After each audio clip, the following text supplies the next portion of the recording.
itong mga bisita. Yes, no, ang kanina itong mga bisita, madasigon kay kani sila, miyembro ni sila sa dirigid sa ato ang Loreto SDA Church, and matagabi kanunay po sila nagsuporta sa Amen. atong Yes. buluhaton diri, no, and we will thank you sa among from the bottom of our hearts nga na ana sila paluyo aning ato ang crusade diri sa Loreto, Dinagat Island, and among ihatag kaninyo mga kapaglam ang mong dasig nga mga fishers of men. Para sa fishers mo kay Dolbes dagat. No, fishers of men. Bitaw ang Revelation Singers mga kapaglam diri sa Haranas sa Kabuntagon.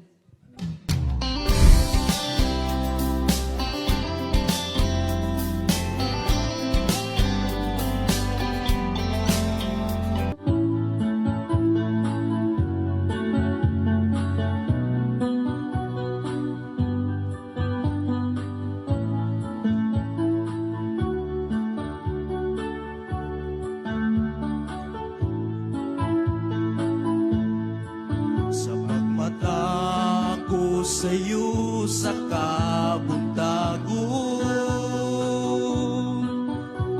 nakita ko manindot nga panahon. Mga kalanggaman yun nagbalipayo, ang pagkamaayo sa Ginoo nagapadayon. Ang mga kabulakan o kakahuyan, mga huyo-huy sa hangin nga nagaduyan,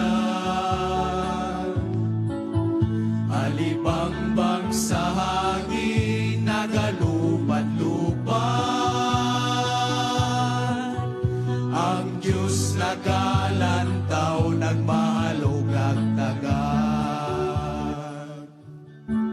Walay kulang gayon ang binuhat ni Jesus, ang tanan ana gayon. Salamat sa Diyos, kay siya ang nagbuhat sa tanan nga may kinabuhi, bisan pa ang ato kinabuhi.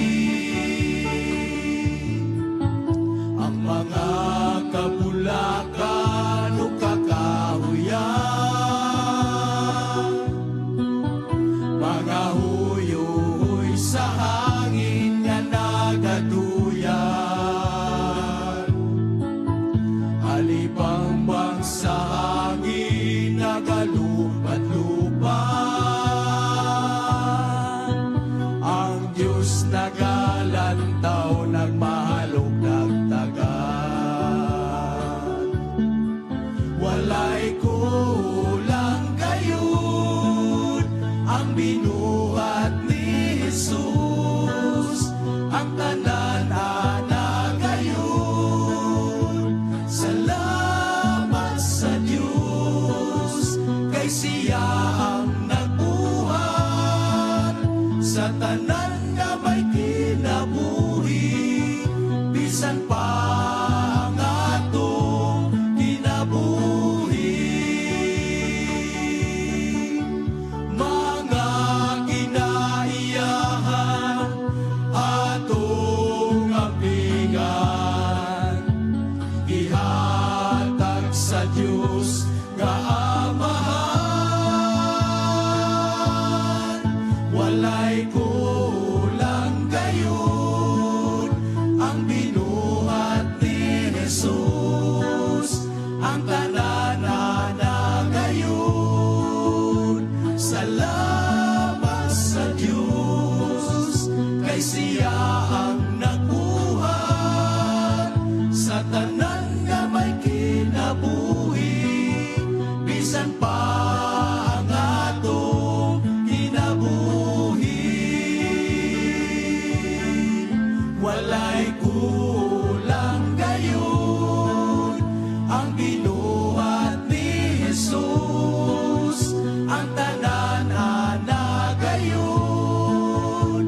Salamat sa Diyos, kay siya ang nabuhat sa tanan nga may kinabuhi, bisan pa ang atong kinabuhi, bisan pa ang atong kinabuhi, bisan pa ang atong kinabuhi.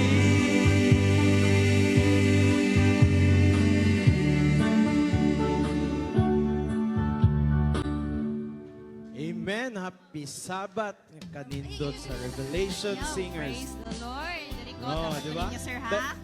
Sir, ikaw man daw ang composer sa inyong grupo. Unsa may gibati nimo pag makakompose ng mga kanta? Malipay. Pila nakakanta imong na compose para sa grupo, sir? Sa akong na-compose na himo mga 20 na kapin. Oo. Mga 20 na. Ug sa 20 nga kanta, unsa may kanta ninyo nga naghulagway sa gugma sa Ginoo? Ang adlaw kapito. I'd like kapitong ang title sa kanta. Oh. Yes, Mo of dito course. Trish. Wow, praise the Lord. Kamo, sir, kanang unsa man na song na makahalagway sa gugma sa Dios kanatong tanan? Karon nga mong ikanta mo ni bali ang among gugma nga gihatag nga kinayahan di gugmata sa Dios nga giya. Adunay mga kinayahan alang sa ato nga gihatag sa Dios.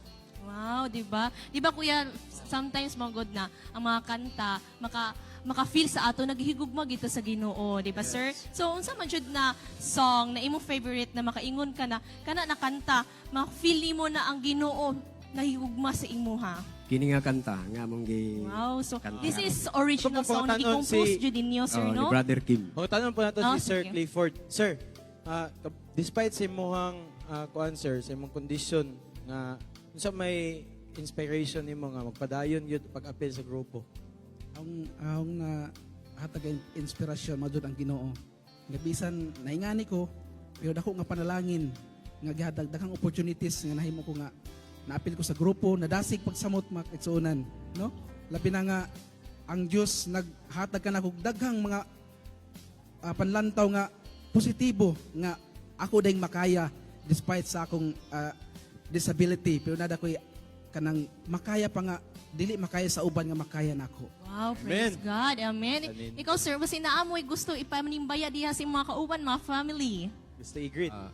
Akong kuan ang among pamilya sa Matagusa, sa among grupo. Kung asa man sila karon, nagtanaw ba sila sa TV or sa kuan ba? Any kind of Platform sa Oh, channel. Opo. Yes, thank you so much, Revelation Singers. O karon mga kapaglam, ready na mi mo basa sa inyong mga greetings atong isunod ang shout out.